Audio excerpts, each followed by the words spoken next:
Khidma Media TV Khidma Media TV numéro 4 di chaîne bi fas yéene ànd ak yéen ci mboolem seeni xew-xew Khidma Media TV di leen ko publier ba àdduna wërngal këpp jot ci en temps réel moo xam muy ngénti gàmm wala màggal mariage bu mu ci munti doon Khidma Media TV taxaw temm ngir yaatal ko ba ñëpp jot ci Khidma Media TV numéro 4 moo leen di invité à ce que vous abonnez sur notre chaîne et activez la cloche de notification pour ne rater aucune de nos publications. Avec Khidma Media TV, tous vos événements seront publiés en temps réel.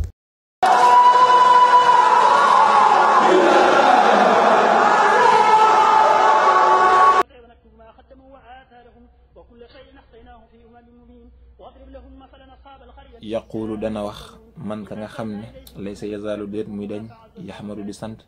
maalikuhu aji moomam ja alhabdu jàmba alxadimu ba di aji liggéey ahmadu turam di ahmad alhamdu mboolem xaaj sant yi ñeent lillaahi aji ñeel yàlla la allazi yàlla ma nga xam ne axsanaa rafetal na lii ñeel ma ixsaana man rafetal ko nga xam ne laysa yazaalu déet muy dañ moxsinaa di aji rafetal ahmaduhu danaa ko sant